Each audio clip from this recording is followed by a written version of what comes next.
요한복음은 4장 24절은 이렇게 말합니다. 하나님은 영이시니 예배하는 자는 영과 진리로 예배하시니라. 생명의 심층에 초점을 맞추고 성경을 민감한 태도로 예배하라는 뜻입니다. 우리가 지금 이 시간을 멈추고 바치는 예배를 하나님께서 기뻐 받아주실 것입니다. 전능왕 오셔서 주 이름 찬송케 하옵소서. 영광과 권능의 성부여 오셔서 우리를 다스려 주옵소서. 강생한 성자여 오셔서 기도를 들으소서. 택하신 백성들 복 내려주시고 거룩한 마음을 주옵소서. 위로의 주 성령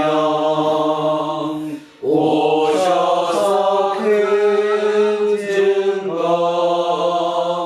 주옵소서. 전능한 주시여 각 사람 마음에서 떠나지 마시고 계시소서. 성삼위일체께 한없는 찬송을 드립니다. 존귀한 주님을 영광 중 배웠고 영원히 모시게 하옵소서.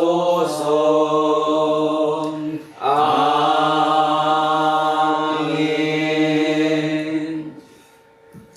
만물의 근원이며 목표인 하나님, 믿음 안에서 한 형제와 자매가 된 우리 모두 영과 진리로 예배를 바칩니다. 하나님 홀로 영광을 받아 주십시오.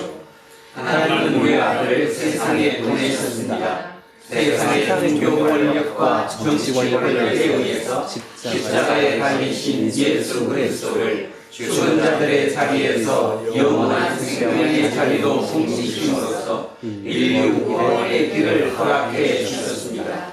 우리는 이 사실을 이웃들에게 지원해야 할 사람들로 부름을 받았습니다.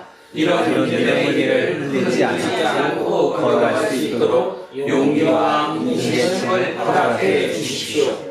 성령과 함께 한 하나님으로 살아계시고 다스리실, 그리고 세상 마지막 때 생명 완성을 위해 우리에게 다시 오실 예수 그리스도의 이름으로 기도합니다. 아멘. 사랑이 충만하신 하나님, 우리는 생명의 세계에서 근본적으로 예약한 사람들입니다. 많은 것을 오해합니다. 공연하는 것에 영혼을 소비하고 정작 중요한 것을 소홀히 여겼습니다. 하나님의 사랑과 공의로우심을 외면할 때도 많았습니다. 사랑과 긍휼함이 충만하신 하나님께 자비를 구합시다. 주여 자비를 베풀어 주소서. 그리스도여 자비를 베풀어 주소서. 주여 자비를 베풀어 주소서. 하나님께서 여러분을 용서하셨으니 여러분도 이웃의 잘못을 용서하십시오. 아멘.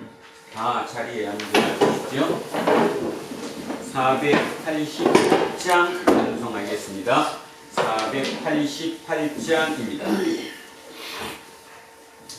이 몸의 소망 무한가 우리 주 예수 뿐일세. 우리 주 예수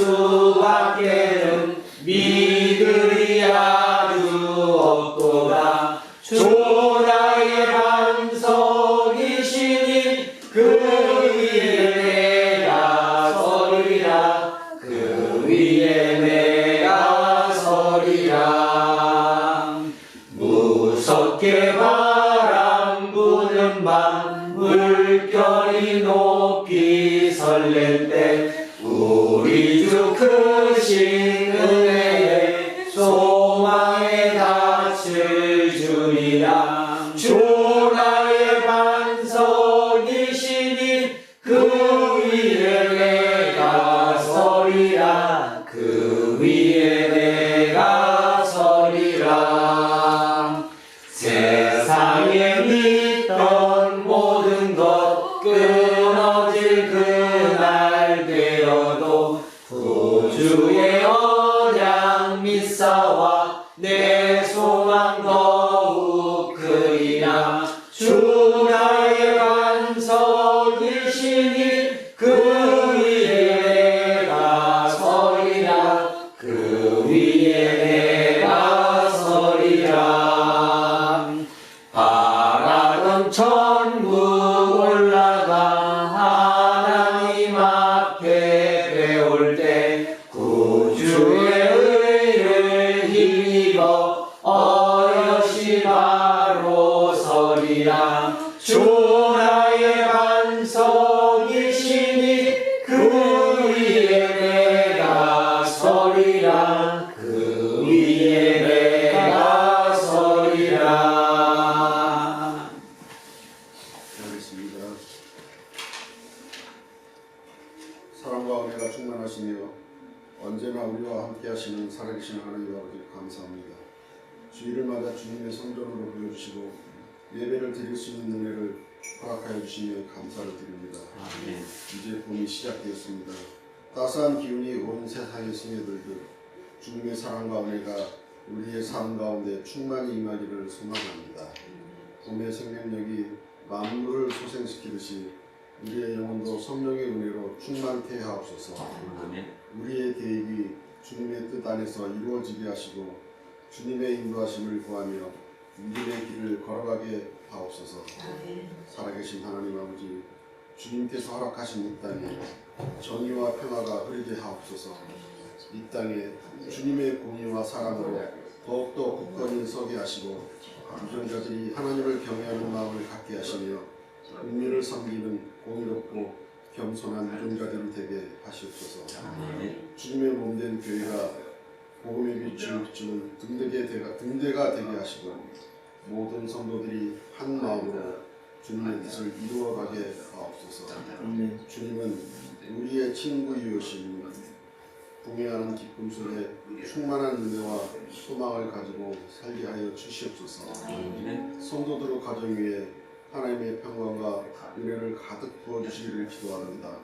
어려움 속에 있는 성도들과 그 가족들을 주님의 손길로 몸과 마음을 회복시켜 주시고 위로와 평안을 허락하여 주시옵소서.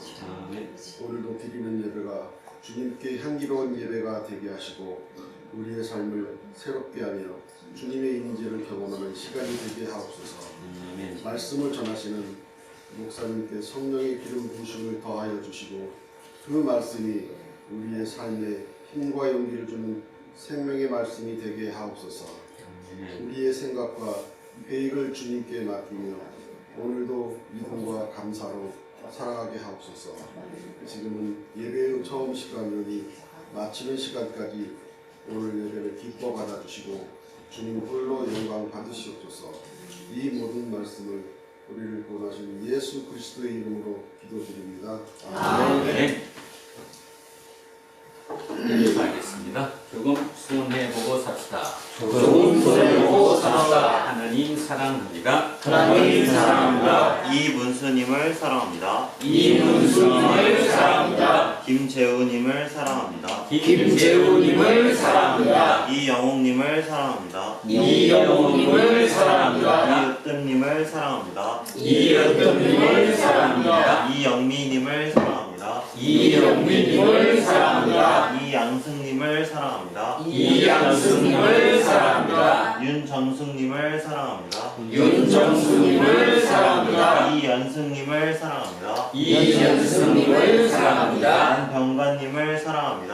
안병관님을 사랑합니다. 천요셉님을 사랑합니다. 천요셉님을 사랑합니다. 이동영님을 사랑합니다. 이동영님을 사랑합니다. 이정근님을 사랑합니다. 이정근님을 사랑합니다. 김재세님을 사랑합니다. 김재수님을 사랑합니다. 목사님을 사랑합니다. 목사님을 사랑합니다. 우리 이한님을 사랑합니다. 우리 모두를 사랑합니다.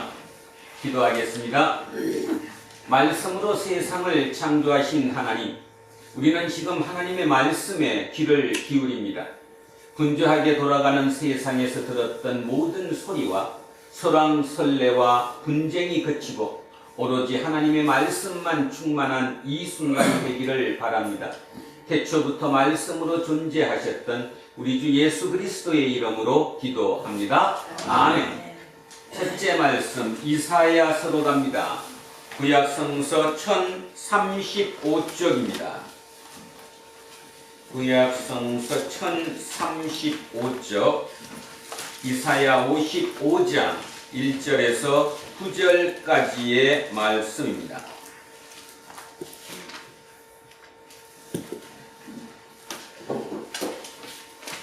이사야 55장 1절에서 9절 말씀입니다. 찾으셨으면 한 목소리로 합독하십니다. 오호라 너희 모든 목마른 자들아 물로 나아오라. 돈 없는 자고 오라. 너희는 와서 상업대 돈 없이 값없이 와서 포도주와 젖을 사라. 너희가 어찌하여 양식이 아닌 것을 위하여 돈을 바라시며 배부르게 하지 못할 것을 위하여 수고하느냐. 내게 듣고 들을지어다. 그리하면 너희가 좋은 것을 먹을 것이며 너희 자신들이 기름진 것으로 좋은 걸 얻으리라. 너희는 귀를 기울이고 내게로 나와 들으라. 그리하면 너희의 영혼이 살리라.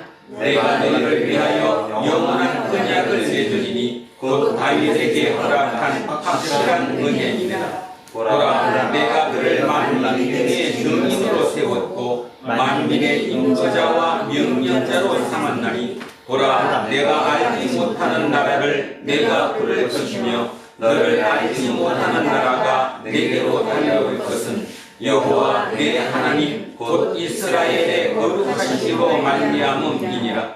이는 그가 너를 영화롭게 하였느니라. 너희는 여호와를 만날 만할 때에 찾으라. 가까이 계실 때에 그를 부르라. 악인은 그의 길을, 불의한 자는 그의 생각을 버리고 여호와께로 돌아오라. 그리하면 그가 긍휼히 여기시리라. 우리 하나님께로 돌아오라. 그가 너그럽게 용서하시리라. 이는 내 생각이 너희의 생각과 다르며 내 길은 너희의 길과 다름이니라. 여호와의 말씀이니라. 이는 하늘이 땅보다 높음같이 내 길은 너희의 길보다 높으며 내 생각은 너희의 생각보다 높음이니라. 아멘. 성시교독 시편 63편으로 가겠습니다. 앞으로 넘기셔서 846쪽입니다. 앞쪽으로 넘기셔서 846쪽. 시편 63편 말씀입니다. 1절에서 8절까지의 말씀입니다. 시편 63편 1절에서 8절 시작합니다. 하나님이여, 주는 나의 하나님이시라. 내가 간절히 주를 찾되 물이 없어 마르고 황폐한 땅에서 내 영혼이 주를 갈망하며 내 육체가 주를 악모하나이다. 내가 주의 권능과 영광을 보기 위하여 이와 같이 성소에서 주를 바라보았나이다. 주의 인자하심이 생명보다 나음으로 내 입술이 주를 찬양할 것이라. 이러므로 나의 평생의 주를 송축하며 주의 이름으로 말미암아 나의 손을 들리리라. 골수와 기름진 것을 먹음과 같이 나의 영혼이 만족할 것이라. 나의 입이 기쁜 입술로 주를 찬송하되 내가 나의 심사상에서 주를 기억하며 새벽에 주의 말씀을 작은 소리로 읊조릴 때에 하오리니 주는 나의 도움이 되셨으리라. 내가 주의 날에 그늘에서 즐겁게 부르리이다. 나의 영혼이 주를 가까이 따르니 주의 오른손이 나를 붙드시거니와. 아멘. 둘째 말씀 고린도전서로 가겠습니다. 신약성서 274쪽입니다. 신약성서 274쪽. 고린도전서 10장 1절에서 13절까지 말씀입니다. 고린도전서 10장 1절에서 13절 시작합니다. 형제들아, 나는 너희가 알지 못하기를 원하지 아니하노니 우리 조상들이 다 구름 아래에 있고 바다 가운데로 지나며 모세에게 속하여 다 구름과 바다에서 세례를 받고 다 같은 신령한 음식을 먹으며 다 같은 신령한 음료를 마셨으니 이는 그들을 따르는 신령한 반석으로부터 마셨음에 그 반석은 곧 그리스도시라. 그러나 그들의 다수를 하나님이 기뻐하지 아니하셨으므로 그들이 광야에서 멸망을 받았느니라. 이러한 일은 우리의 본보기가 되어 우리로 하여금 그들이 악을 즐겨한 것 같이 즐겨하는 자가 되지 않게 하려 함이니 그들 가운데 어떤 사람들과 같이 너희는 우상 숭배하는 자가 되지 말라. 기록된 바 백성이 앉아서 먹고 마시며 일어나서 이룬다 함과 같이 같으니라. 그들 중에 어떤 사람들이 음행하다가 하루에 23,000명이 죽었나니 우리는 그들과 같이 음행하지 말자. 그들 가운데 어떤 사람들이 술을 시험하다가 내게 멸망하였나니 우리는 그들과 같이 시험하지 말자. 그들 가운데 어떤 사람들이 원망하다가 멸망시키는 자에게 멸망하였나니 너희는 그들과 같이 원망하지 말라. 그들에게 일어난 이런 일은 본보기가 되고 또한 말세를 만난 우리를 깨우치기 위하여 기록되었느니라. 그런즉 선줄로 생각하는 자는 넘어질까 조심하라. 사람이 당당한 시험 밖에는 너희가 당한 것이 없나니 오직 하나님은 믿고사 너희가 당당하지 못할 시험당함을 허락하지 아니하시고 시험당할 즈음에 또한 피할 것을 내사 너희로 능히 감당하게 하시느니라. 아멘. 셋째 말씀 누가복음으로 가겠습니다. 117쪽입니다. 117쪽 누가복음 13장 1절에서 9절까지 말씀입니다. 117쪽 누가복음 13장 1절에서 9절 말씀. 자, 시작합니다. 그때 마침 두어 사람이 와서 빌라도가 어떤 갈릴리 사람들의 피를 그들의 재물에 섞은 일로 예수께 아뢰니 대답하여 이르시되 너희는 이 갈릴리 사람들이 이같이 해받음으로 다른 모든 갈릴리 사람보다 죄가 더 있는 줄 아느냐. 너희에게 이르노니 아니라 너희도 만일 회개하지 아니하면 다 이와 같이 망하리라. 또 실로암에서 망대가 무너져 치어 죽은 18사람이 예루살렘에 거한 다른 모든 사람보다 죄가 더 있는 줄 아느냐. 너희에게 이르노니 아니라 너희도 만일 회개하지 아니하면 다 이와 같이 망하리라. 이에 비유로 말씀하시되 한 사람이 포도원에 무화과 나무를 심은 것이 있더니 와서 그 열매를 구하였으나 얻지 못한지라.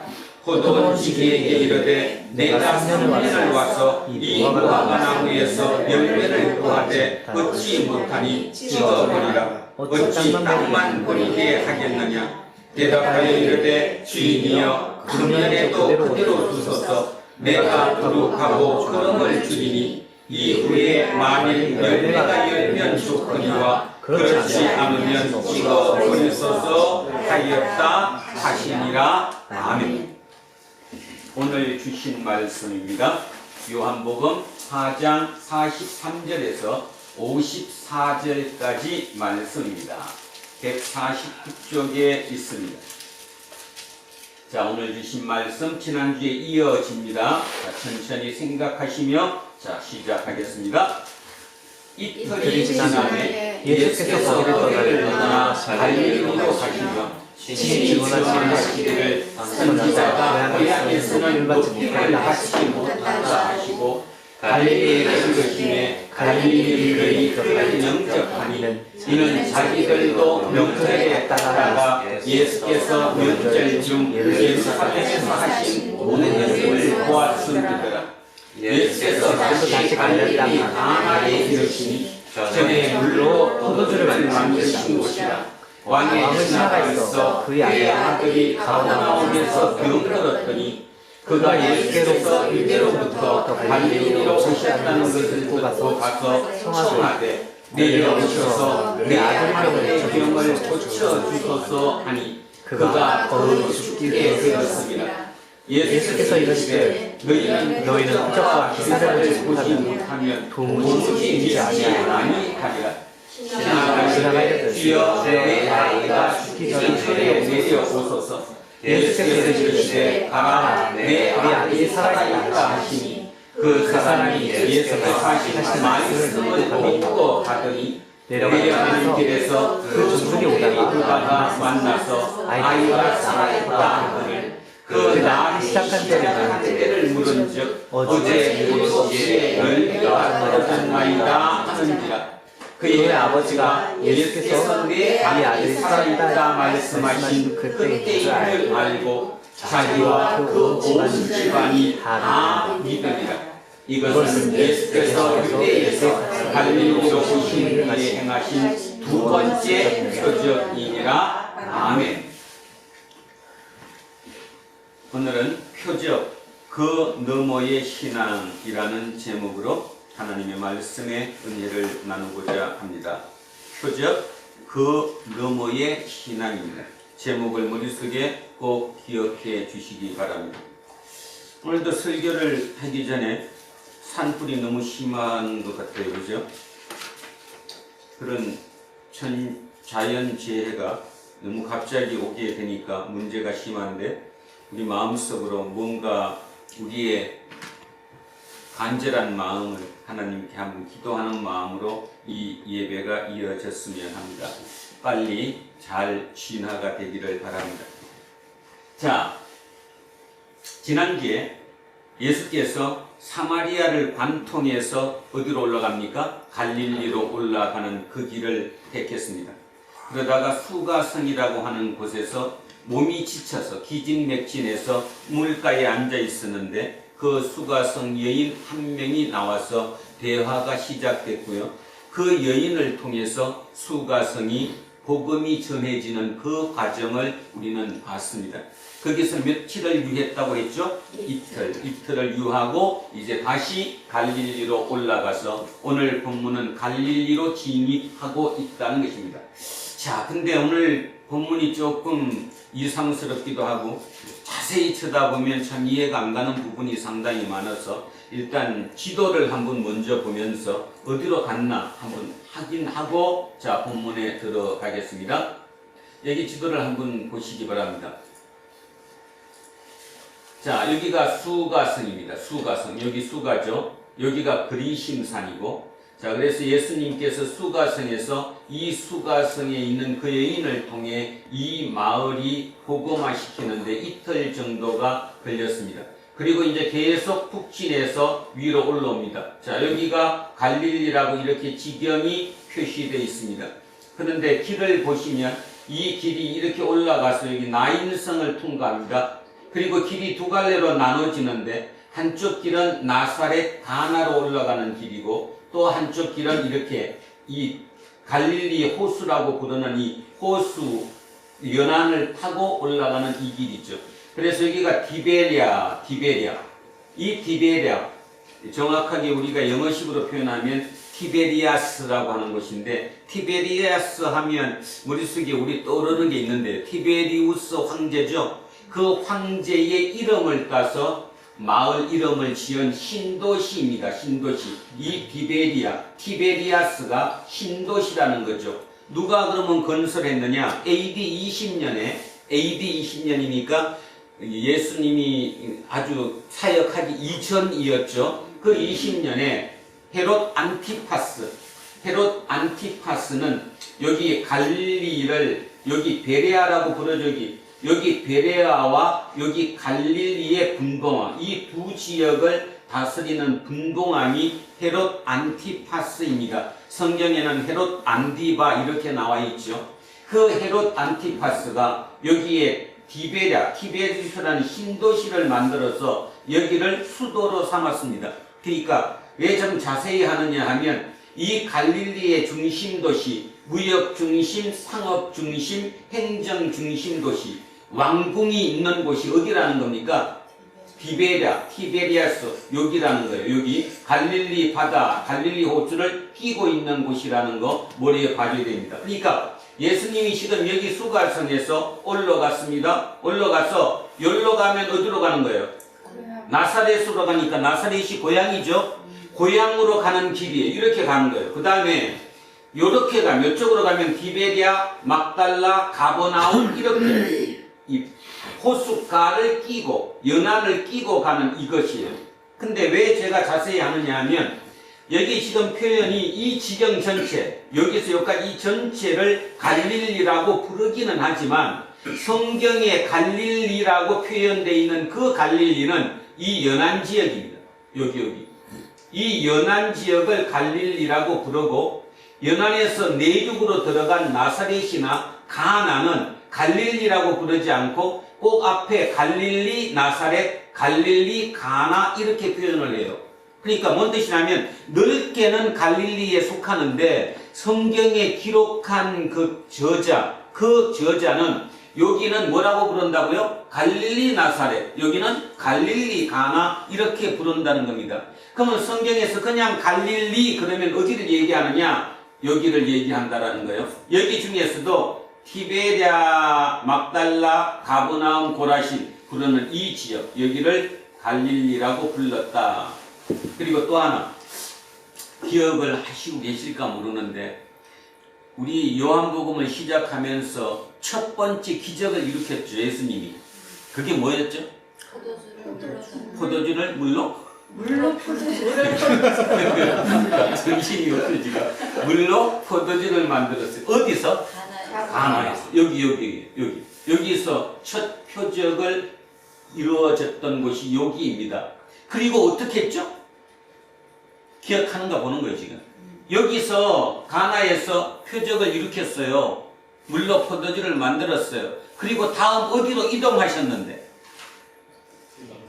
예? 가나에서 어디로 가셨는데?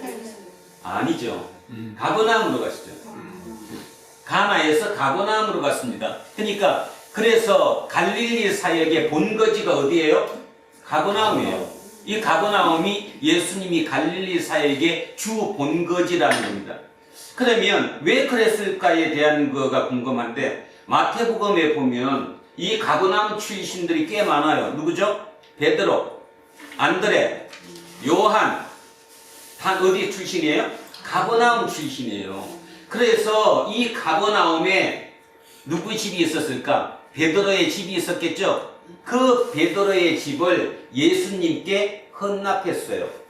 그래서 마태복음에 보면 뭐라고 나오느냐면 베드로가 주께 뭐를 바쳤다고요? 집과 땅을 주께 드렸다고 나와요. 누구가 다 인정하고 장모님도 아내도 다 같이 했다라고 나오는 그 표현이 마태복음에 있는 거 보면 이 가버나움이 중심 사역지가 됐던 이유가 여기에 있는 베드로의 집이 예수님이 거처가 됐기 때문이다. 그럼 이제 오늘 잘 보셔야 됩니다.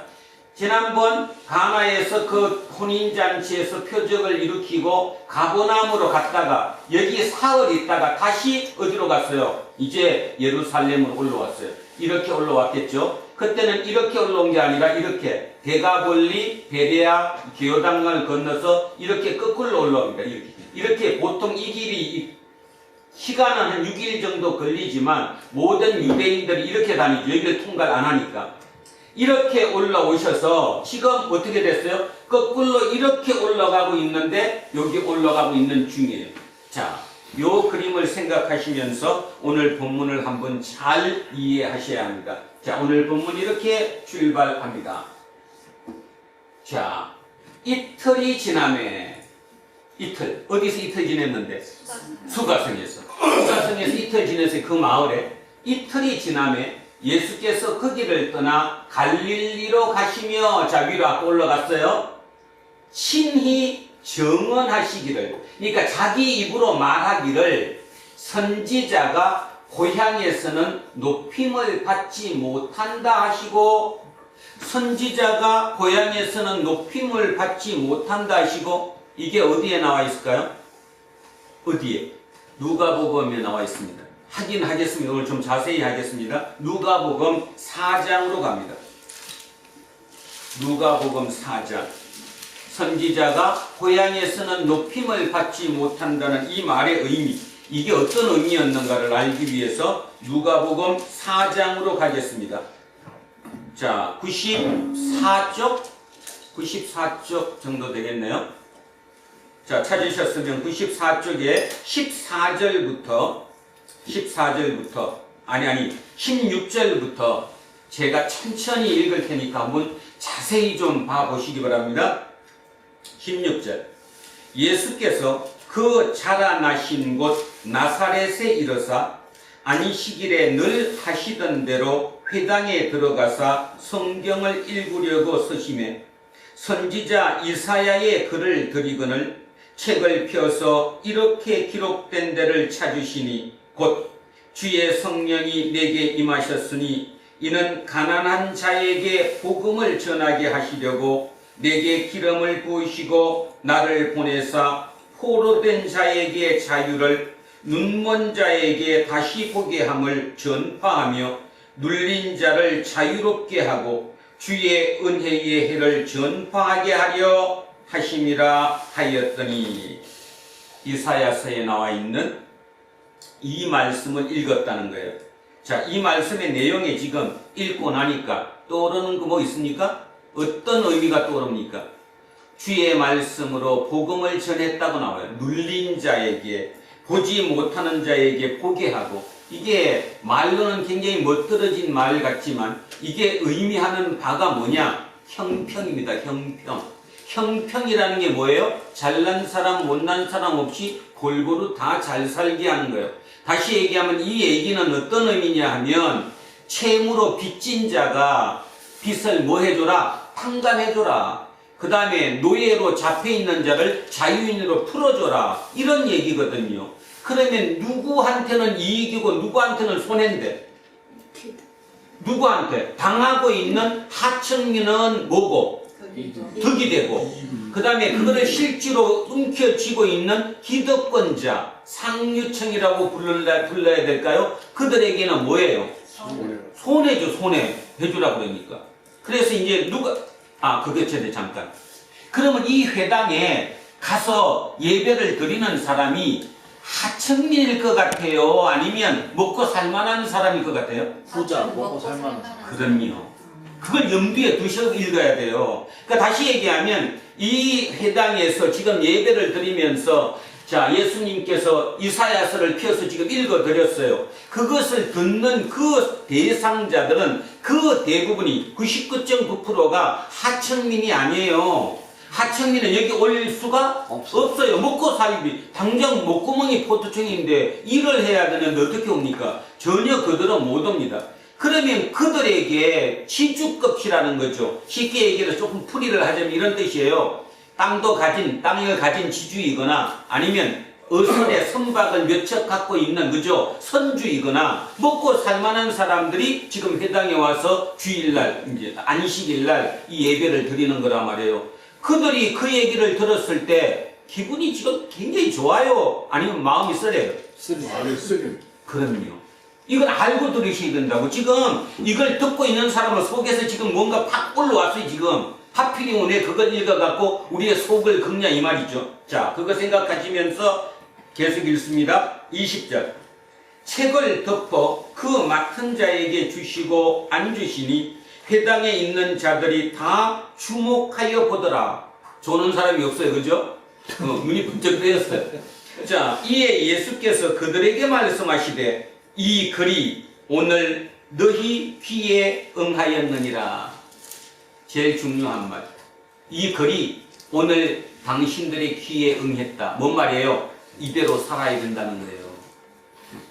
이대로 지금 얘기한 대로 이게 여호와 하나님의 말씀이니까 이제 당신들의 삶이 이렇게 변해야 된다는 거예요. 너희 귀에 응했다는 말이. 그러면 이제 드디어 아주 심각해졌어요. 그죠? 굉장히 심각해졌어요. 좋은 기분으로 예배드리러 왔는데 이제부터 뭐래요? 노예 뭐 하래요? 풀어주래요? 안 풀어주래요? 풀어주래요. 빚 탕감해주래요. 그런 얘기를 들었으니 이제 그걸 당신들이 해야 됩니다. 이렇게 얘기하니 이제 속에서 부글부글 끓는 거죠. 자, 22절. 그들이 다 그의 증언으로 그 입에서 나오는 바 은혜로운 말을 놀랍게 여겨 이르되 이 사람이 요셉의 아들이 아니냐. 쉽게 말해서 믿기 싫다는 거죠. 그죠? 저 얘기하는 사람이 유명한 사람이 아니라 우리가 알고 있던 목수 요셉의 아들 그 사람 아니야. 이 소리예요. 예수께서 그들에게 이르시되 너희가 반드시 의사야 너 자신을 고치라 하는 속담을 인용하여 내게 말하기를 우리가 들은 바 가버나움에서 행한 일을 내 고향 여기서도 행하라 하리라. 가버나움에서 행한 어떤 기적이 있었겠죠. 그런 일을 여기서도 해봐라. 자, 이렇게 하리라. 또 이러시되 내가 진실로 너희에게 이르노니 선지자가 고향에서는 환영을 받는 자가 없느니라. 선지자가 자기 고향에서는 환영을 받지 못한다. 존경을 받지 못한다. 인정을 받지 못한다. 본인 입으로 지금 말씀하셨어요.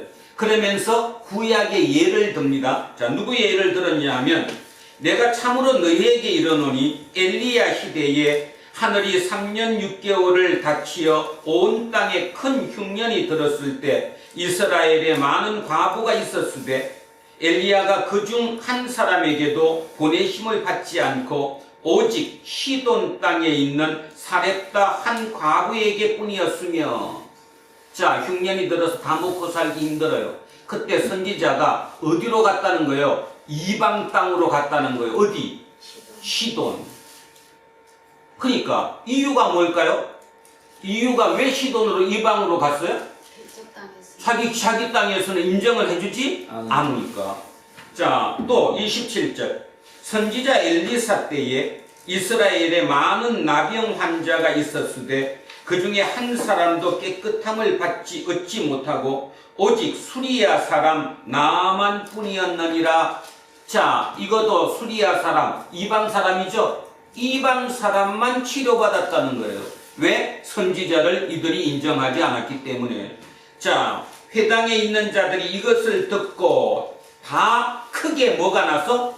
화가 났어. 이제 막 속에서 불이 이제 올라온 거죠. 이제 완전히 열까지 받았어요.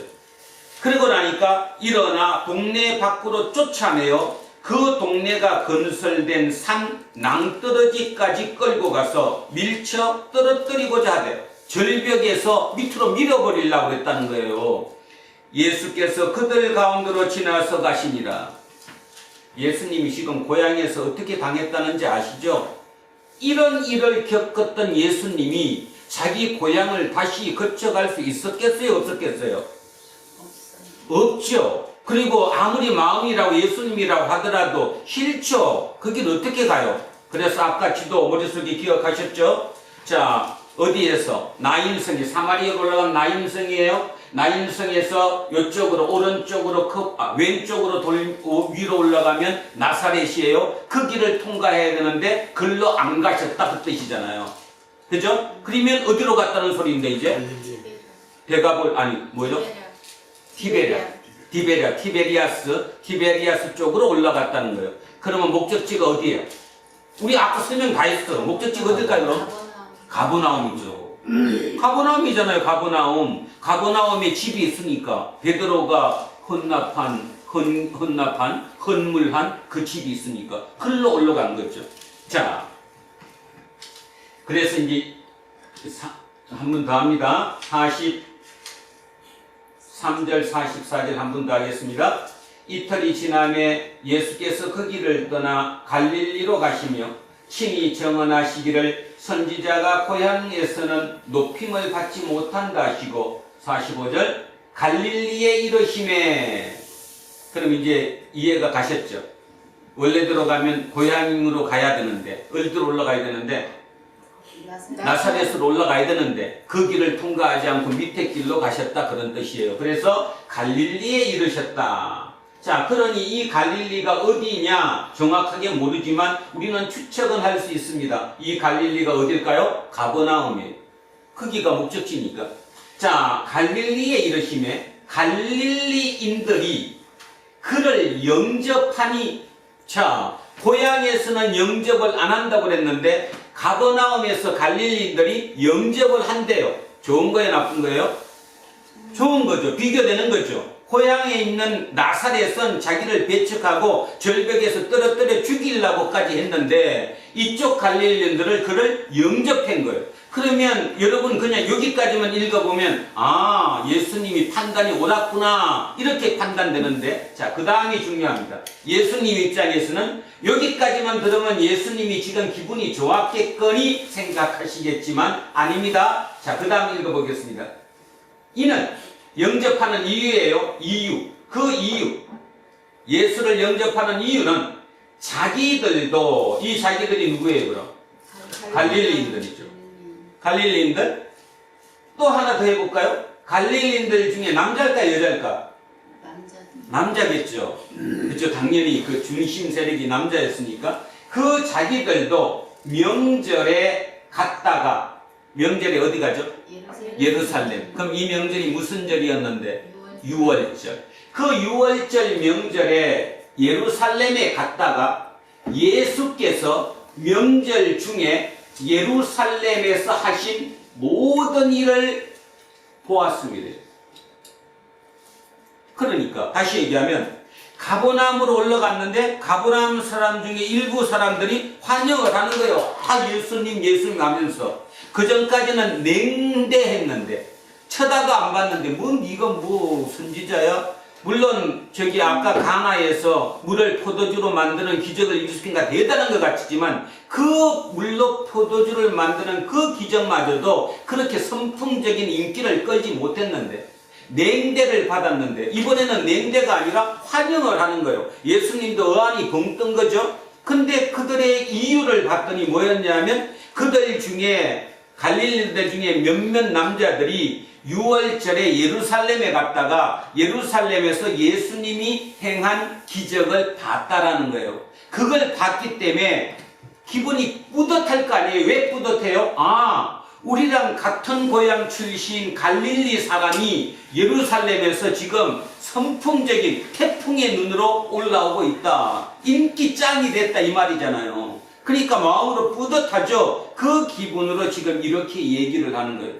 근데 중요한 게 있습니다. 3장에 누가 예수님 밤에 찾아왔잖아요. 니고데모가.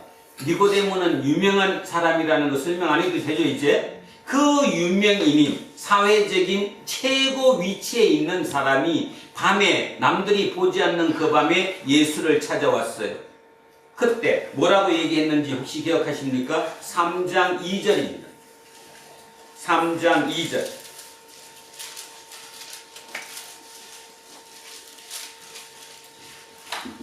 찾으신 분 한번 읽어주세요. 3장 2절.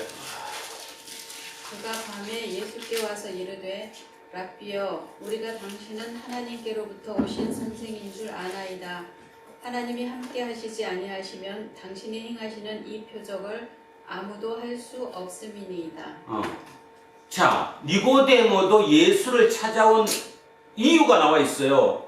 뭐 때문에 찾아왔어요? 지금 예수께서 행한 표적이 도저히 인간이 할 수 있는 건 아니다는 거죠. 누가 함께 했기 때문에. 하나님이 함께 했기 때문에 그 일을 했다. 그래서 당신은 하나님께로 온 사람인 줄 내가 알기 때문에 찾아왔다 이 얘기잖아요. 그런데 문제는 그 일, 그 표적이 뭐냐는 거예요. 안 나와 있어요. 안 나와 있잖아요, 지금. 예루살렘에서 행한 표적이 나와 있지 않다고요.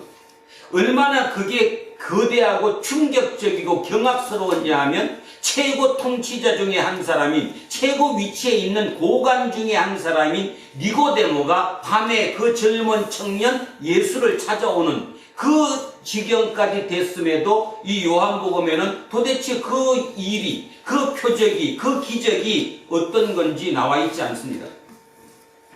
똑같아요. 여기도 지금 똑같잖아요. 이 사람들도 예루살렘에 갔다가 예수님이 거기서 한 일, 기적적인 일을 봤다는 거예요. 그게 너무 컸기 때문에 돌아와서 예수님 오시는 거 보고 지금 박수치는 거거든요. 야, 당신 대단하다. 우리 갈릴리 사람 중에 저런 사람이 있다니. 그죠? 그 얘기거든요. 그러면 뭘까요? 뭘까냐는 거예요. 도대체 니고데모도 경악했고 충격적이었고, 그 다음에 갈릴리 사람들조차도 예루살렘에 가서 그 일을 보고 마음이 뿌듯해 온 그 표적, 그 기적이 도대체 뭘까? 나와 있지 않으니까 모른다는 거죠. 근데 추측은 할 수 있습니다. 5장 1절 한번 보십시오. 5장 1절. 5장 1절. 찾으셨어요? 제가 읽습니다. 그 후에 유대인의 명절이 되어, 유대인의 명절, 6월절입니다. 되어 예수께서 예루살렘에 올라가시니라. 됐죠? 그리고 쭉 빼다가 5절 읽습니다. 거기 38배 된 병자가 있더라. 예수께서 그 누운 것을 보시고 벌써 오래인 줄 아시고 이르시되 내가 낫고자 하느냐. 자, 이하 읽지 않겠습니다. 38년 된 병자를 고친 거죠. 6월절에.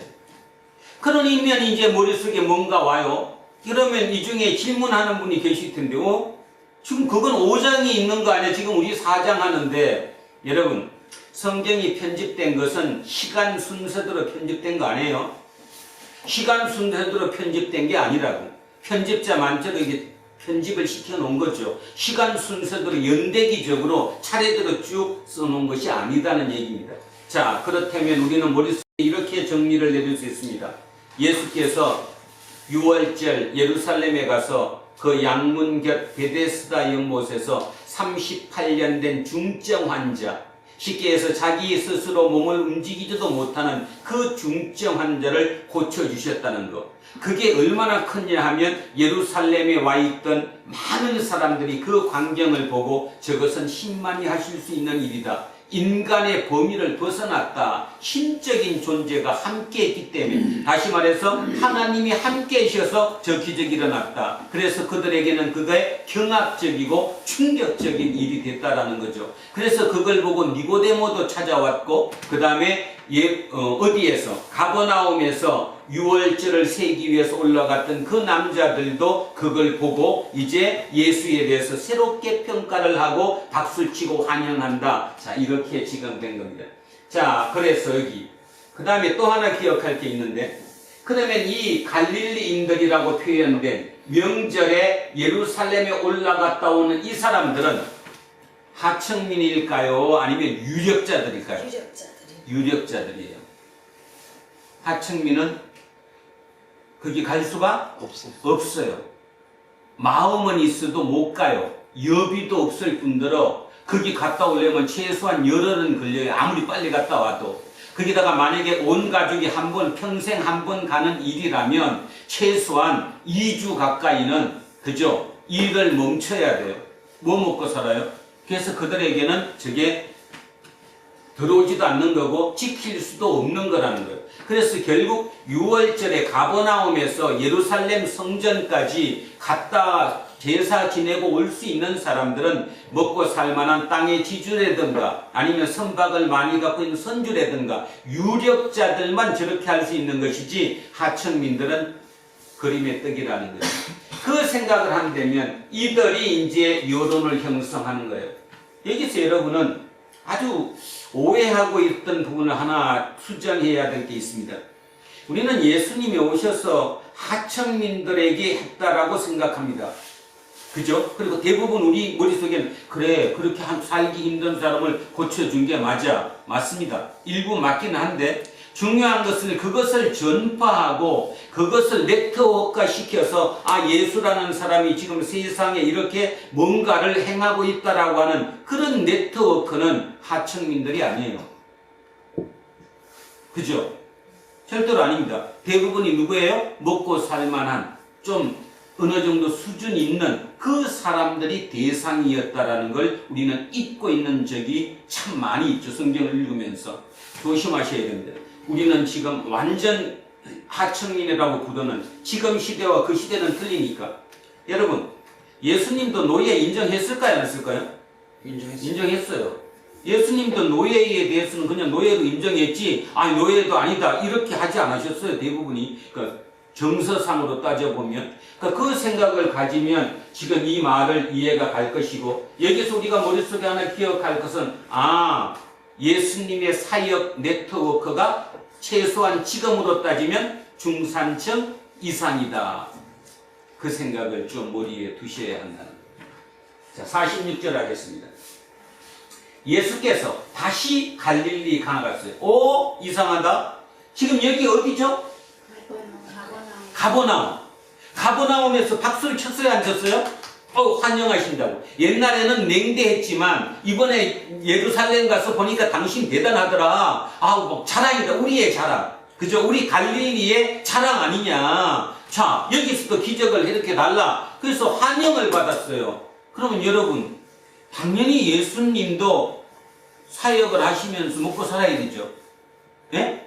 안 먹어야 될 거 아니야, 그분도. 자, 제자들도 또 많이 달려있는데, 그거 숙식을 해결하고 먹고 살려면 예수님이 월급 받았어요? 예수님이 실업수당 받았어요? 아니에요. 그러니까 3년의 공생애 동안 철저하게 예수님은 누군가 다른 사람의 도움을 통해서, 헌금을 통해서 그 공동체를 유지한 거예요. 그렇다면 여러분 여기서 생각 좀 깊이 하셔야 됩니다. 아니 가버나움에서 그것도 먹고 살만한 6월절에 예루살렘까지 갔다 왔을 정도면 집이 그래도 탄탄하고 먹고 살만한 그들이 환영을 했다면 그들에게 어이구 그래 이제 좀 며칠만 신세를 집시다 해갖고 거기서 그들에게 도움을 받는 것이 지극히 정상일 것 같은데 예수님은 오늘 그 길을 떠났어요. 어디로? 가나로. 이게 이해가 가셔야 됩니다. 이게 도대체 어떤 의미일까? 자, 이게 어떤 의미일까요? 그들이 환영한 이유는 예수를 통해서 다시 뭐를 보려고 그랬던 거죠? 기적을. 그죠? 어떤 기적을 다시 한번 체험하기 위해서 그를 붙잡아 놓으려고 한 거고, 예수님이 지금 모든 사람에게 알려지게 된, 다른 말로 얘기하면 예수님은 학벌도 없어요, 재력도 없어요, 가문도 별 볼 일 없어요. 말 그대로 예수님은 모든 사회적인 조건으로 따져서 내세울 게 아무것도 없어요. 그랬던 그가 지금 태풍의 눈으로 떴어요. 예루살렘의 그 사건을 통해서, 쉽게 말해서 뭐를 통해서? 기적을 통해서, 표적을 통해서 세상 사람들에게 지금 인정받아가고 있다니까요. 한 사람 태풍의 눈이 됐다니까요. 그랬던 그분이 자기 가버나움 거기에서 그 사람들이 환영을 하고 박수를 쳐주면 같이 해야 될 텐데 그 길을 떠나버렸어요. 그걸 보고. 이게 뭘 의미할까? 우리에게는 굉장히 중요하다고 저는 생각합니다. 뭔 뜻이죠? 그 속이 보인 거예요. 기적을 행하고 안 하고의 문제가 아니라 속이 들여다 보였잖아. 환영한 이유가 목적이 있어서 환영을 한 거예요. 다시 얘기하면 지금 예수님은 자기를 드러내는 이유가, 표적을 드러내는 이유가 뭔지 아십니까? 뭐예요? 하나 더 합시다. 왜 기적이라고 안 하고 요한복음엔 전부 다 표적이라고 쓸까요? 기적이라는 표현을 안 쓰잖아. 표현 자체가 표적이잖아. 영어로 하면 사인이에요, 사인. 왜 다른 마가나 누가나 마태복음에는 표적이다, 아니 기적이다, 이적이다, 기사다 이런 표현을 쓰는데, 미라클이라는 말을 쓰는데 여기는 왜 그 말을 안 쓰고 사인이라는 말을 쓸까? 우리는 그걸 알고 요한복음을 읽어야 그렇구나 합니다. 왜 사인일까? 왜 표적일까? 말 그대로 요한복음에서 요한이 기록하는 이 복음은 왜 표적이라 쓰느냐 하면 이유가 있어요. 바로 목적이 있기 때문이죠. 21장 30절 뒤로 넘기셔서 21장 20장 30절. 맨 뒤에 보면 20장 30절 31절 있습니다. 그 길 보면 왜 요한복음은 표적이라고 쓰는가를 이해하셔야 됩니다. 왜 미라클이라는 기적을 쓰리라는 말을 쓰지 않고 표적, 사인이라고 했을까? 자, 찾으셨으면 30절, 31절 같이 읽습니다. 이건 너무 중요하니까 머릿속에 넣어놔주셔야 돼요. 끝까지. 자, 시작합니다. 예수께서 제자들 앞에서 이 책에 기록되지 아니한 다른 표적도 많이 행하셨으나 오직 이것을 기록함은 너희로 예수께서 하나님의 아들 그리스도이심을 믿게 하려 함이요 또 너희로 믿고 그 이름을 힘입어 생명을 얻게 하려 함이니라. 왜 사인인지 아시겠죠? 사인이에요. 그리고 여기는 사인인데 사인이 정해져 있어요. 몇 개? 요한복음의 사인이 몇 개예요? 7개예요. 딱 7개를 정해갖고 그 사인대로 쭉 나가고 있어요. 이유가 뭐냐? 말 그대로 예수가 하나님의 아들이심을 드러내기 위해서요. 그 사인이에요. 그 사인으로 이걸 하고 있다. 자, 기억하시면서 왜 46절에 그러면 다시 갈릴리 가나로 옮겨가셨을까에 대한 답을 얻습니다. 사인이 되려면 굉장히 사인, 그 표적이 중요한데 지금 이 사람들이 원하는 것은 그런 사인 때문에, 그런 어떤 표적 때문에 원하는 게 아니라 자기들한테 기적 그런 것을 과동으로 인해 갖고 어떤 그 자기가 업되는 그런 부분 때문에 이 표적을 행한다. 그런 뜻이에요. 자, 그래서 예수님은 마음이 내키지 않는 것, 속이 많이 들여다 보이는 곳, 그런 데서는 이적을 행하지 않으십니다. 표적을 행하지 않으셨다는 거예요. 그리고 예수님의 특징 하나 있죠. 표적을 행하면 꼭 피해요, 안 피해요? 피해요. 오병이어의 기적 이후에도 산으로 숨어버리셨죠. 피하셨어요. 이 말의 의미는 뭐냐면 예수님의 목적이 표적, 이적 행하는 게 목적이 아니었다는 거예요. 주 목적은 뭐였냐면 자기가 하나님의 아들이라는 것을 드러내기 위해서 했을 뿐이지 그것이 예수님 사역의 주 목적이 아니었다라는 거예요. 그래서 여기서도 지금 이 사람들의 마음, 그 마음 심보가 분명히 보여버리니까 내가 여기서 다시 그렇게 기적을 일으킬 이유는 없다. 표적을 일으킬 이유는 없다. 그래서 피하신 겁니다, 지금. 그래서 어디로 피했다고요? 갈릴리 가나로 옮겨가셨다는 거예요. 그러면 여기에서 가나까지가 몇 킬로냐? 약 한 32km 정도 된다고 나와요. 32km면 약 80리, 상당히 먼 거리죠. 그 거리를 다시 옮겨갔다. 그러면 잠깐, 왜 하필이면 가나로 갔을까? 가나에는 그거에 관계없이 속보이는 어떤 그런 대가에 관계없이 나를 공개해 줄 분들이 계시다는 거죠. 그들이 누굴까? 첫 번째 기적을 행했던 그곳이기 때문에 그 기적을 맛봤던 사람들은 그 대부분 예수님의 헌금자가 되었어요. 그 헌금으로 살은 거예요, 결국 그들. 그래서 예수님은 어디로 갔다고요? 가나로 옮겨가셨다는 거예요. 가나로.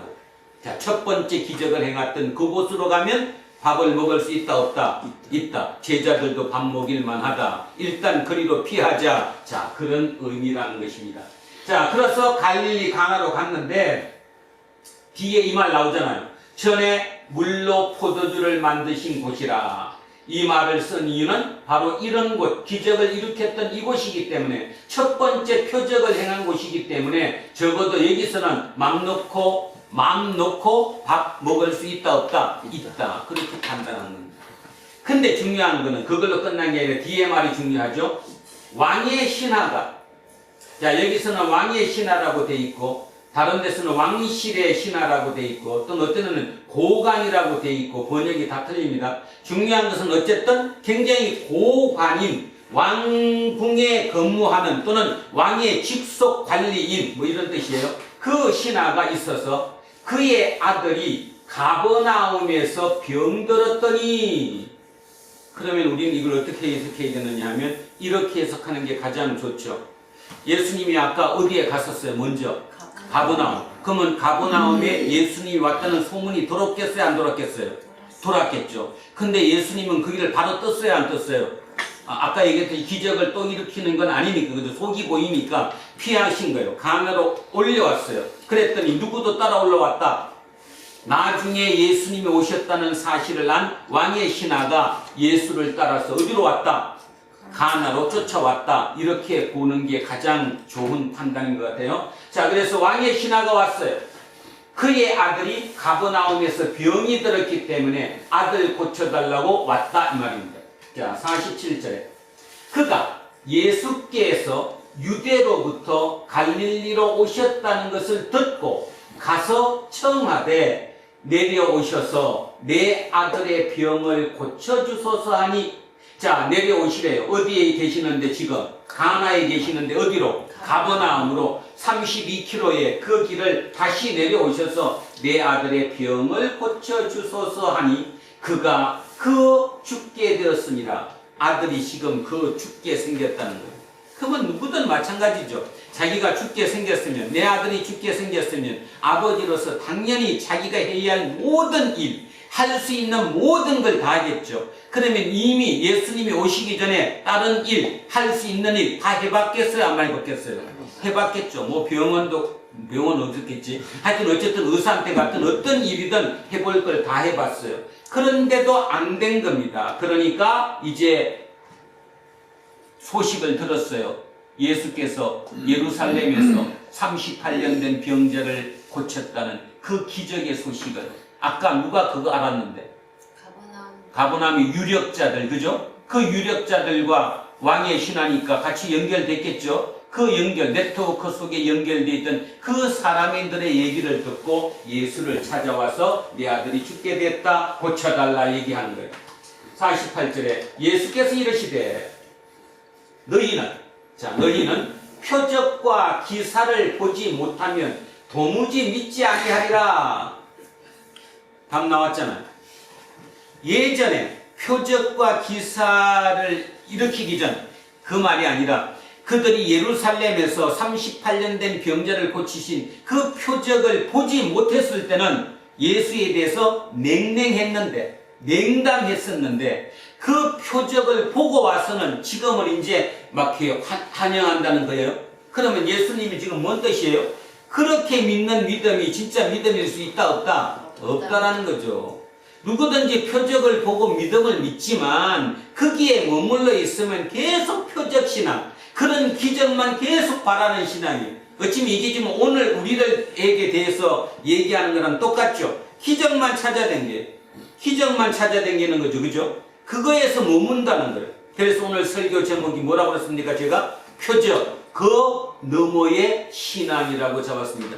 우리 신앙은 표적으로 출발한다고 하더라도 표적을 넘어서야 되지, 표적의 멘도는 표적신앙으로 영원히 갈 수 없다. 표적신앙으로는 절대로 하나님 나라에 들어갈 수 없다. 저는 그렇게 생각합니다. 표적신앙으로는 하나님 나라에 들어갈 수 없다.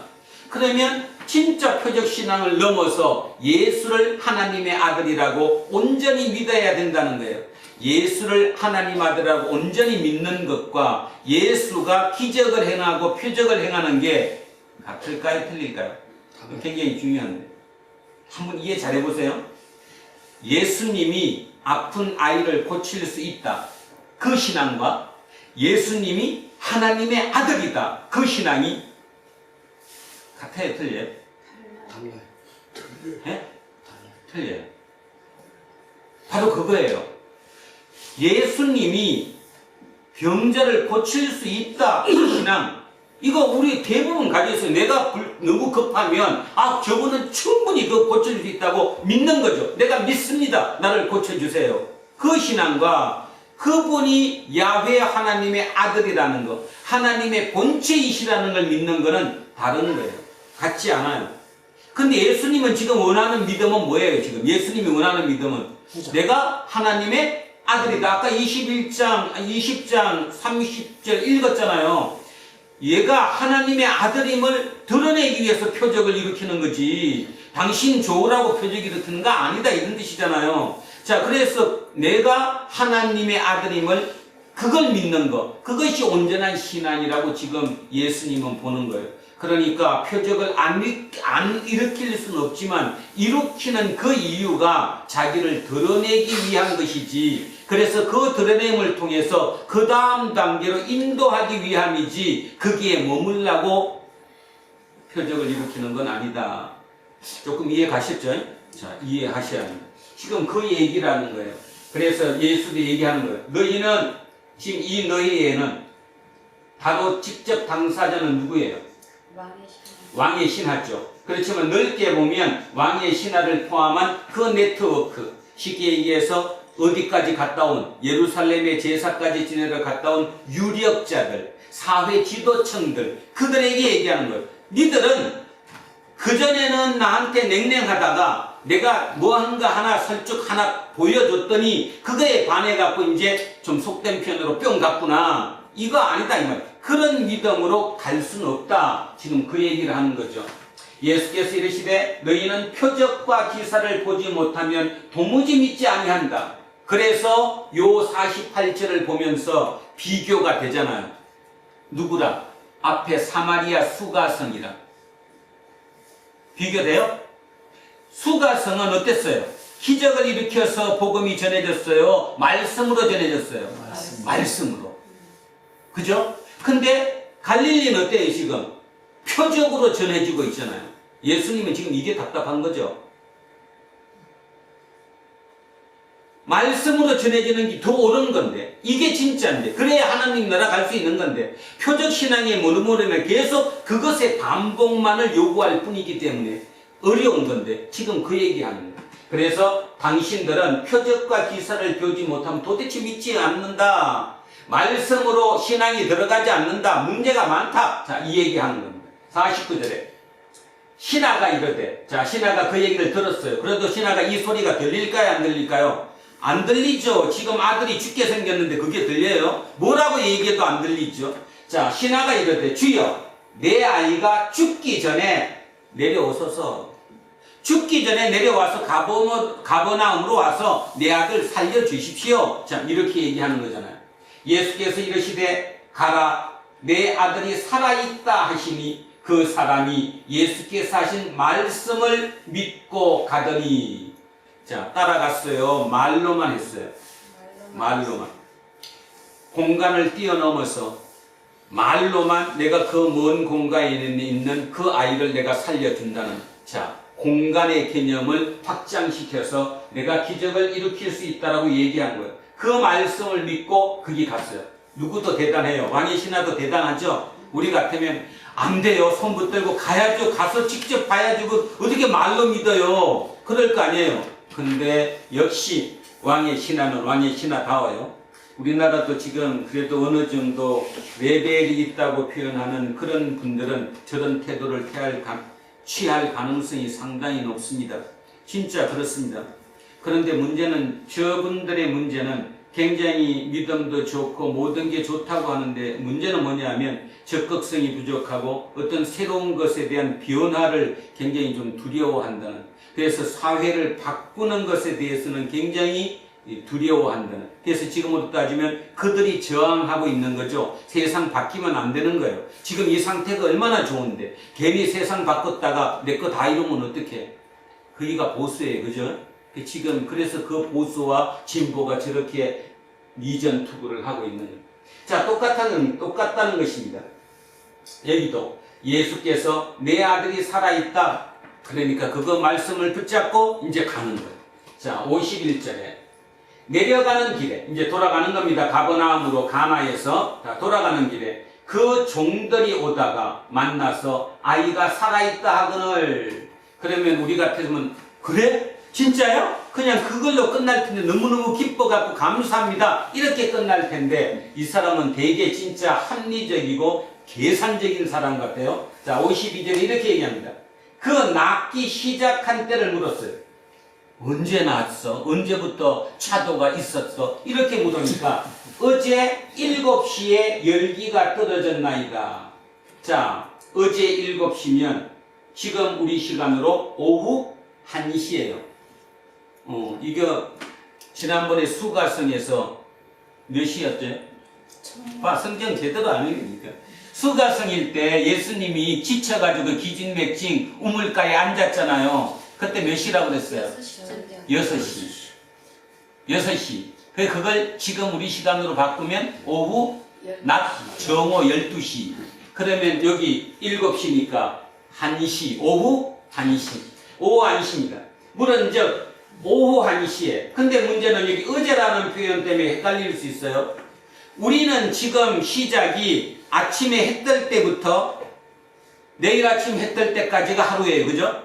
그런데 여기 지금 유대 여기 이 성경상에 나와 있는 이 시대의 하루는 언제부터 언제예요? 해가 질 때부터 그 다음날 해 질 때까지가 하루예요.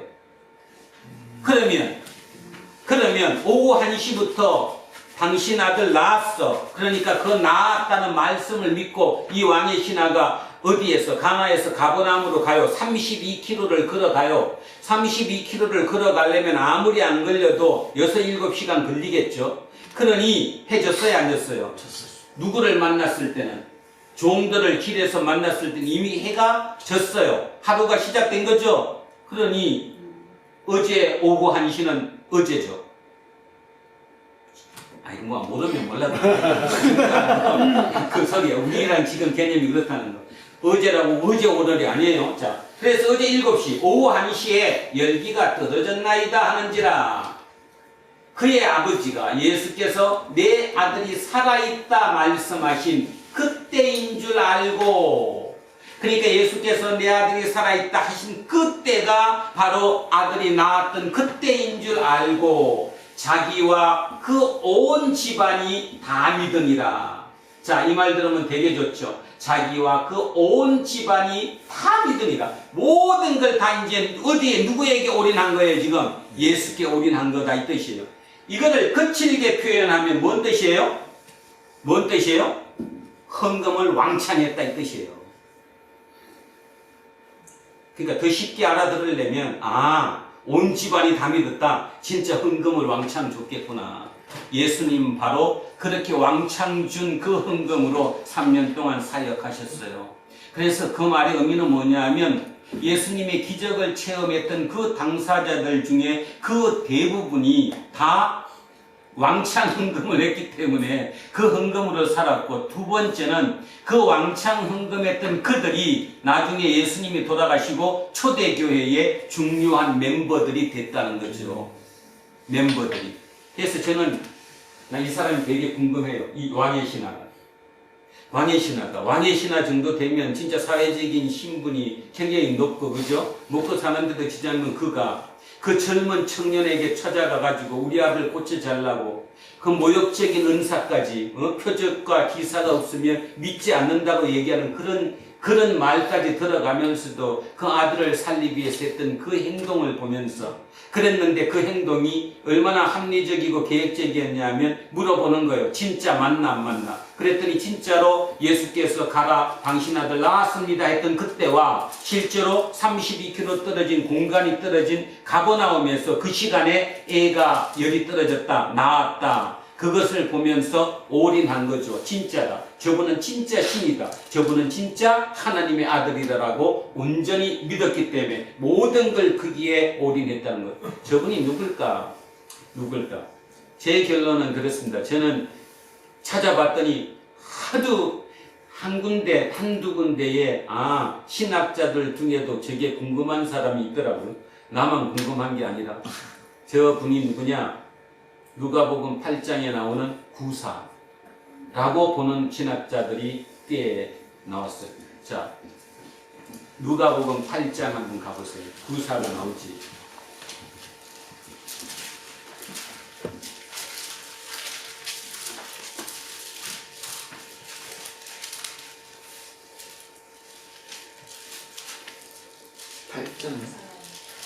누가복음 8장 아니에요? 8장 3절 아니에요? 맞다. 8장 3절이죠? 네. 자, 103쪽에 누가복음 8장 3절.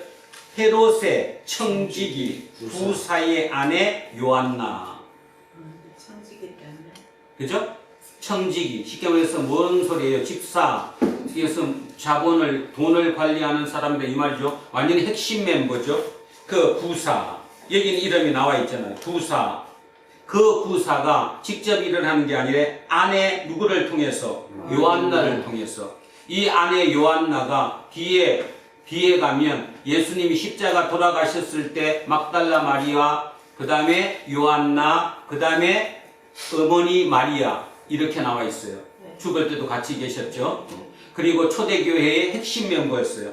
그들이 자 뭐라고 나왔어요? 요한나와 수산나와 다른 여러 여자가 함께하여 자 그 다음이 중요하네요. 자기들의 소유로 그들을 섬기더라. 올인한 거죠.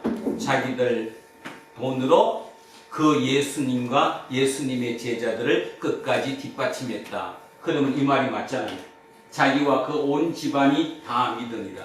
왜냐하면 왕의 신하가 다른 어느 곳에는 나오지 않아요. 왕과 관계되는 사람이 성경에 딱 두 사람 있어요. 헤롯 왕과 관계되는 사람이. 한 사람이 금방 나겠던 부사이고 또 한 사람이 누구예요? 마나엘 젖동생. 예. 헤롯의 젖동생이라 부르는 그죠? 그 사람 젖동생 마나엘이에요. 근데 마나엘일 수도 있겠지만 하여튼 여기서 보면 자기와 온 집안이 다 믿으니라. 이 말의 의미가 뭐냐 하면 왕창 헌금했다 그 말이라고 했어요. 거칠게 표현하면 그냥 왕창 헌금했다. 모든 걸 거기에 쏟아 부었다 이런 뜻이라고 얘기했고 예수님의 3년 동안 사역의 대부분이 그렇게 왕창 해준 그 헌금을 통해서 이루어졌다는 거. 그래서 지금 누가복음 8장 3절 읽어보더라도 구사의 아내 헤롯의 청지기 구사의 아내 요한나 그리고 또 수산나 그 다음에 다른 여자들이 자기들의 전 재산을 팔아서 그 전 재산으로 공개했다. 이렇게 지금 나오는 걸 보면 그 사람일 수도 있다라는 거죠. 자, 그래서 그 온 집안이 다 믿으니라. 54 마지막 절에 이것은 예수께서 유대에서 갈릴리로 오신 후에 행하신 두 번째 표적이니라. 카운트를 하고 있어요. 첫 번째 표적이 뭐였다고요? 물을 포도주로 만든 거고 두 번째 표적이 지금 나와 있는 멀리 떨어진 32km 밖에 있는 사람을 말로 고쳤다는 그죠? 그 두 번째 표적이니라. 그래서 아까 제가 말씀드렸듯이 총 몇 번의 표적이 있었다? 7번의 표적을 두고 자 아까 우리 읽었어요. 20장 31절 읽었잖아요. 그죠? 뭐 때문에 했다고? 예수가 하나님의 아들이심을 드러내기 위해서 표적을 행한 거라고. 그래서 사인이라고 부른다고. 자, 이 사인이 일어났다라고 하는 것입니다. 두 번째 표적이다. 자, 그러면 오늘 본문을 읽으면서 들으면서 여러분 주인공이 누구라고 생각하십니까? 오늘 본문의 주인공이 누구예요? 언뜻 들으면 왕의 신하가 본문의 주인공 같지만 실은 오늘 본문의 주인공도 누구예요? 지금 예수님이에요. 지금 요한 기자가 요한복음을 쓴 요한 기자가 지금 첫 번째, 두 번째, 세 번째, 네 번째 해가면서 카운트를 해가면서 누적시키고 있어요. 뭘 시키고 있어요? 우리 지금식으로 얘기하면 반복 학습시키고 있는 거예요. 우리를 누구라고? 예수가 하나님의 아들이라고 믿으라고. 자, 오늘 우리는 어떻게 받아들입니까? 2000년 이후를 살아가는 오늘 우리는 우리의 삶 속에도 표적이 일어납니까? 안 일어납니까? 자기만 아는 표적들이 있어요? 없어요? 있어요. 없어요? 있어요. 많은데 나는 표적들이 있어요. 나만 아는 표적들이 얼마나 많은지 몰라요. 전혀 되지 않을 것 같던 일이 불쑥불쑥 내 앞에 나타나서 되는 거예요. 그게 기독교 신앙이에요. 기독교 신앙은 하나님의 역사가 그 능력이 내게 품고 들어오는 거예요. 뚫고 들어와서 나를 그 길로 인도시켜 주는 거예요. 그래서 기독교 신앙은 굉장히 좋은 신앙이에요. 그대로만 받아들이면 굉장히 좋은데 이건 억지를 쓰니까 문제가 되는 거죠. 그리고 아까 얘기했듯이 뭐에 머물기 때문에 표적 신앙에 머물기 때문에 한 번 받은 표적을 계속 끝없이 표적을 맹무다 보니까 문제가 생기는 것이지 거기서 벗어나서 그 너머를 볼 수 있다면 기독교 신앙은 대단한 겁니다. 그래서 여러분 모두가 삶 속에서 표적을 느낍니다. 그러면 표적이에요. 말 그대로 사인이에요. 그 사인을 내 가슴에 새겨야 돼요. 아, 하나님이 나와 함께 계시구나. 하나님이 지금 나를 주시하고 계시구나. 하나님이 지금 나하고 임재하면서 내 인생에 개입하고 계시구나. 이게 축적돼서 온전하게 그 하나님이 진짜 하나님이심을, 나는 그 하나님의 자녀임을, 내가 하나님 나라에 갈 사람임을, 그것을 온전히 믿는 것, 그것이 기독교 신앙의 전부나 마찬가지라는 거예요. 지금 요한은 그걸 시키고자 하는 거예요. 모든 사람이 하나님의 자녀가 되기를, 그것을 바라기 위해서 표적을 축적시켜서 반복 학습시키고 있는 것이라는 거죠. 그런데도 우리는 지금 그 반복 학습이 안 돼요. 안 되는 것 같아요. 내가 볼 때는 안 되는 것 같아요. 반복 학습이 안 되다 보니까 끝없이 거기서 도는 거예요. 그 반복은 어떤 반복이에요? 다람쥐 쳇바퀴 도는 반복. 그 반복에서 머물고 있는 거예요. 그러니 인생이 변하지 않죠. 인생은 진짜 변하기 쉽습니다. 근데 왜 못 변하느냐? 그 반복이 다람쥐 쳇바퀴의 반복이기 때문에 안 되는 거예요. 받아들이라니까요. 내 인생에 지금 하나님이 임재하시고 하나님의 손으로 내 인생을 털고 계시구나. 그 하나님이 지금 나를 이렇게 인도하고 계시구나. 민감해야 돼요. 그래서 예배는 어떻게 드려야 된다고요? 민감하게 진실된 자기 모습 그대로 하나님의 말씀에 내가 100% 순종하겠노라고 고백하며 결단하며 드리는 게 영과 진리로 드리는 예배라고 우리 말씀드렸습니다. 자, 영과 진리로 예배를 드려야 돼요. 그래서 매주 드리는 그 예배가 진짜 영과 진리로 예배를 드리게 되면 그 예배가 끝난 다음에 하나님의 미세한 음성을 누구든 들을 수 있어요. 그러면 그 미세한 음성이 결코 내한테 유리하지 않다 하더라도, 덕이 안 되는 것 같이 보일지라도 거기에 순종하는 거예요. 그 순종할 때 그곳에 하나님의 역사가 일어나는 거니까. 근데 우리는 어떻게 하느냐면 그것이 나한테 불리할 것 같고 조금 손해볼 것 같으면 털어버려요. 무시해버리고 내 마음대로 하는 거죠. 그리고 또 안 되면 또 가서 찾고, 하나님이 역사할 기회를 주지 않는 게 우리 삶이에요. 아니에요? 여러분은 거꾸로 생각할지 몰라요. 내 인생에 왜 하나님이 개입 안 해? 아니요. 개입 많이 합니다. 그래서 알게 모르게 표적이 얼마나 많은지 몰라요. 근데 그 표적이 작으면 그냥 운이 좋았네 그리고 또 넘어가고 계속 큰 것만 단계를 거쳐야 되잖아요. 여기도 지금 반복 학습시키잖아요.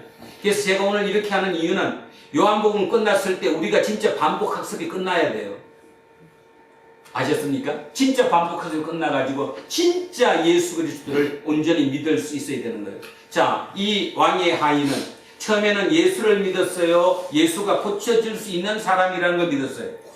고쳐줄 수 있는 사람이라는 걸 믿었어요. 근데 나중에 실제로 나왔어요? 안 나왔어요? 나왔어요. 그럼 이제 누구 믿었어요? 예수를 믿었어요. 그러니까 자기의 온 재산을, 자기의 모든 인생 삶을 거기에 올인했어요. 올인. 바보였겠어요, 그 사람이? 오늘도 우리에게 그 얘기하는 겁니다. 아픈가? 뭔가 지금 안 되고 있는가? 민감하게 나를 봐라. 내가 네 인생에 개입하고 있다. 그것을 민감하게 쳐다볼 수 있다면 그것이 표적이다.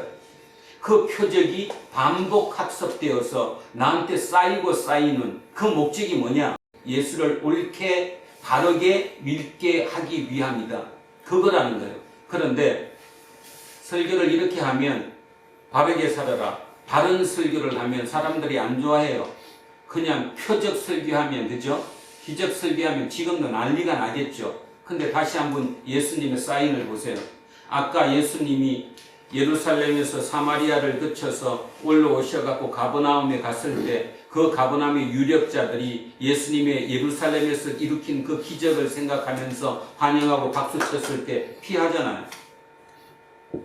피하잖아요. 그걸 알아들으셔야 돼요. 그리고 피했더니 거기서 쫓아온 왕의 신하에게도 뭐라고 그랬어요? 당신들은 말이야, 너희들은 표적과 기사가 없으면 믿지 않는 사람들이야. 그렇게 한 방 먹이셨잖아요. 그래도 그것도 무시하고 그럼에도 불구하고 내 죽어가는 아들을 오셔서 살려주십시오. 그 간절함에 예수님이 표적을 보여주셨잖아요. 그래서 두 번째 표적을 보여주셨다. 우리 오늘 이후의 모든 삶 속에 더욱더 민감할 수 있기를 바라며 오늘도 집에 들어가셔서 주무시기 전에 오늘 하나님께서 나에게 임재하신 그 표적이 뭐였는가 가만히 아주 민감하게 한번 들어보시기 바랍니다. 그리고 그 표적들이 여러분 삶 속에 쌓여서 여러분 삶에 하나님의 기적이 체험되는 실제로 하나님의 역사가 여러분을 통해서 이루어지는 그 과정이 우리 두란노 교회 모든 성도님들 속에 일어날 수 있게 되기를 주의 이름으로 축원드립니다. 아멘. 자, 오늘 본문 읽고 기도하겠습니다.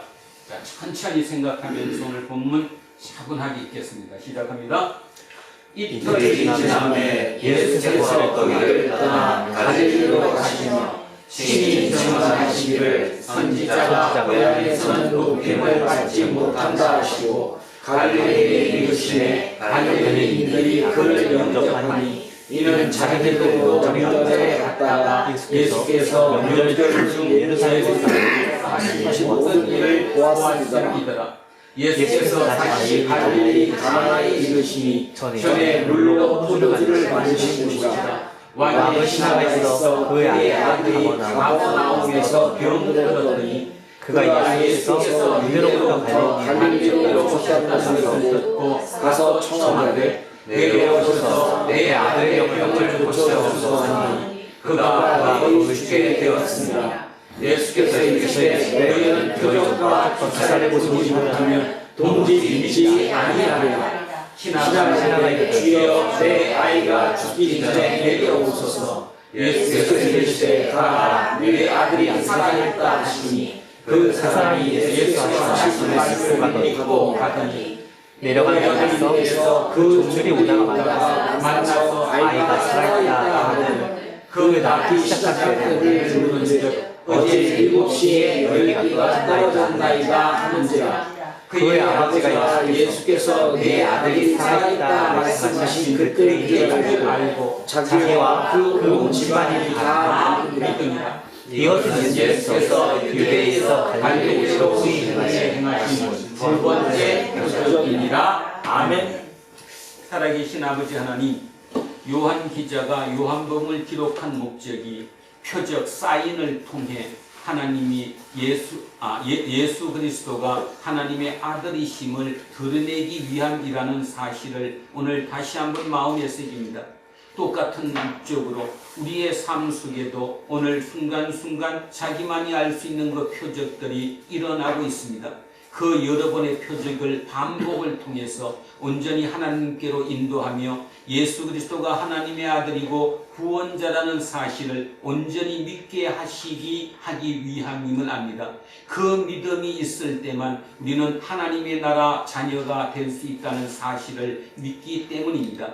오늘 우리 모두 우리의 마음속에 더욱더 예민하고 민감하게 하셔서 온전히 하나님의 나라 백성이 될 수 있도록 그 예수 그리스도의 그 간절함을 우리 마음속에 심을 수 있도록 주님 도와 이끌어 주시옵소서.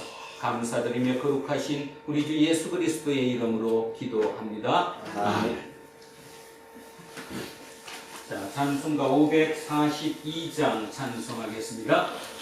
구주 예수 의지함이 심히 기쁜 일일세 영생 허락 받았으니 의심 아주 없도다. 예수 믿는 것은 받은 증거 많도다. 예수 귀한 예수 믿음 더욱 주소서. 구주 예수 의지함이 심히 기쁜 일일세 주를 믿는 나의 마음 그의 피에 적시네. 예수 믿는 것은 받은 증거 많도다. 예수 귀한 예수 믿음 더욱 주소서.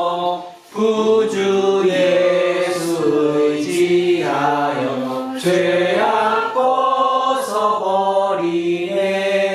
아미 받고 영생함을 주께 모두 얻었네. 예수 믿는 것은 받은 증거 많도다. 예수 귀한 예수 믿음 더욱 주소서. 구주 예수 의지하여 구원함을 얻었네. 영원 무궁지나도록 주여 함께 하소서. 예수 믿는 것은 받은 증거 많도다. 예수 귀한 예수 믿음 더욱 주소서. 아멘. 자리에서 일어서십시오. 사도신경으로 신앙 고백 드리겠습니다. 나는 전능하신 아버지 하나님, 천지의 창조주를 믿습니다. 나는 그 유일하신 아들 우리 주 예수 그리스도를 믿습니다. 나는 그 성령의 잉태되어 공주엄마 마리아에게 나시고 본디오 빌라도에게 고난을 받아 십자가에 못 박혀 죽으시고 장사하사 사흘 만에 죽은 자 가운데서 다시 살아나셨으며 하늘에 오르시어 전능하신 아버지 하나님 편히 앉아 계시다가 거기로부터 살아있는 자와 죽은 자를 심판하러 오십니다. 나는 성령을 믿으며 거룩한 공교회와 성도의 교제와 죄를 용서하는 것과 몸의 부활과 영생을 믿습니다. 아멘. 내게 있는 모든 것을 아낌없이 드리네. 사랑하고 의지하며 주만 따라 살리라. 주께 드리네.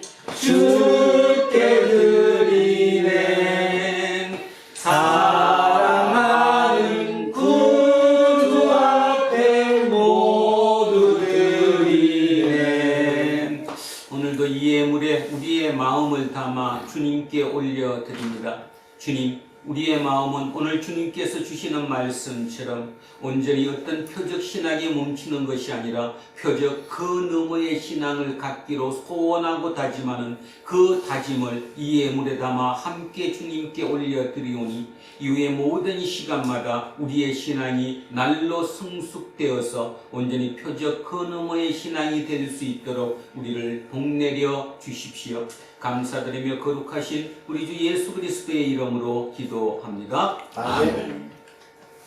우리는 세상이 읽고 있는 성경이다. 우리는 세상이 원하는 신앙 고백이다. 우리는 세상이 관심 갖는 설교다.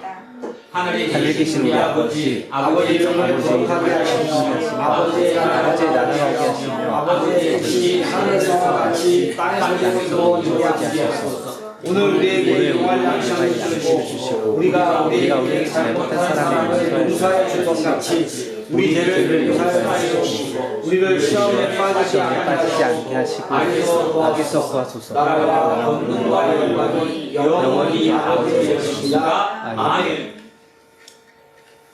오늘 주신 말씀에 새 힘으로서 세상으로 나가서 살아갈 때에 나 혼자 힘으로 늘 부족하오니 주여 나를 도우사 승리하게 하소서.